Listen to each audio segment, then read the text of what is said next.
ماں سے بچہ سیکھتا ہے. یہ بات ذہن میں رکھیے گا کہ بچہ سن کر عمل کرنے سے زیادہ دیکھ کر کے نقل کرنے میں زیادہ دلچسپی لیتا ہے. وہ ماں باپ کے کردار کو سیکھتا ہے. اس لیے ماں باپ کو اپنے کردار کو اتنا پاکیزہ رکھنا چاہیے کہ بچے اس پاکیزہ ماحول میں پرورش پائیں. بہت سارے لوگ آ کے ہمیں کہتے ہیں کہ جناب اس کے لیے دعا کیجئے کہ یہ نماز نہیں پڑھتا. تو میں پوچھتا ہوں جناب آپ پڑھتے ہیں؟ تو وہ کہتا ہے ہاں میں تو نہیں پڑھتا، یہ تو پڑھے. تو میں کہتا ہوں یہ کیوں پڑھے؟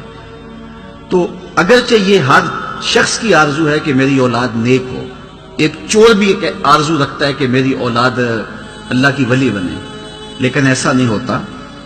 جو ضابطہ ہے عمومی طور پہ وہ یہی ہے کہ جس طرح کے ماں باپ ہوتے ہیں اس طرح کی اولاد ہوتی ہے. الولد سر لابیہ، جو اولاد ہوتی ہے وہ والدین کا راز ہوتی ہے. یہ کبھی کبھی ہوتا ہے کہ نیکوکاروں کی اولاد بھی بری ہو جاتی ہے اور بروں کی اولاد بعض اوقات اچھی ہو جاتی ہے، لیکن یہ قاعدہ نہیں ہے. قاعدہ یہ ہے کہ اچھوں کی اولاد اچھی ہوتی ہے، اچھی تربیت کے ماحول میں پلنے والے بچے صالح ہوتے ہیں، اور برے ماحول میں پرورش پانے والے بچے برے ہوتے ہیں. تو اس لیے اپنے گھر کا ماحول جب آپ اچھا بنائیں گے، فرمایا گیا گھروں کو قبرستان نہ بناؤ، کیونکہ جب گھروں میں نماز پڑھو گے تو بچے تمہاری نقالی کریں گے. امام غزالی کا بھی قول میں نے آپ کے سامنے رکھا کہ ہر عمل پہلے ریا ہوتا ہے، پھر عادت بنتی ہے اور پھر عبادت بنتی ہے.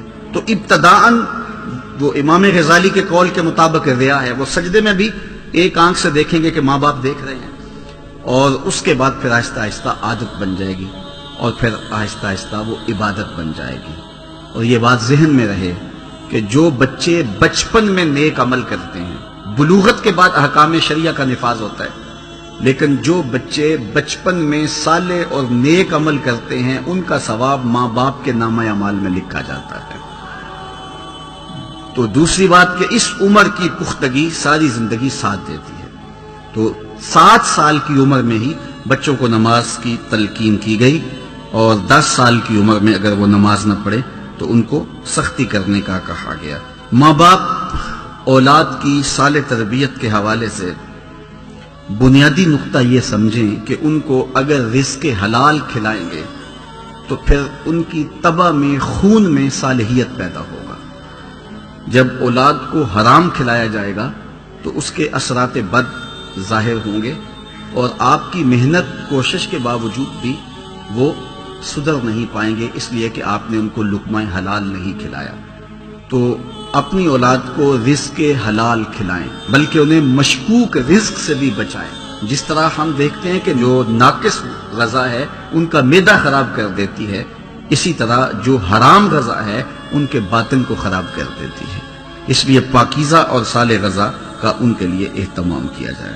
اپنے اولاد کی اچھی کفالت کرو، جو وسعت ہے اس کے مطابق اپنی اولاد کے اوپر جو ہے وہ کشادگی کی جائے. میرے حضور علیہ الصلوۃ والسلام نے فرمایا جو تم لقمہ لا کے اپنے اہل خانہ کے منہ میں رکھتے ہو وہ بھی صدقہ لکھا جاتا ہے.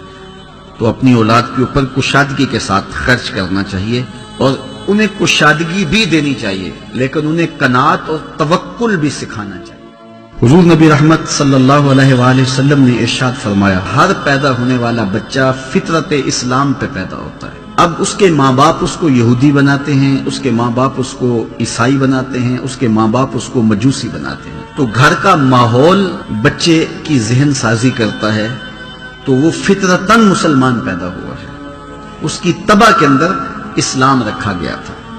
تو ماں باپ کی تربیت اسے جس سانچے میں ڈھالنا چاہے ڈھال دے. مجوسی بنانا چاہے تو مجوسی بنا دے گی. اگر وہ بت پرست ہوں گے تو بیٹا بھی بتوں کو پوجنے لگ جائے گا، ان کی تعظیم بجا لائے گا.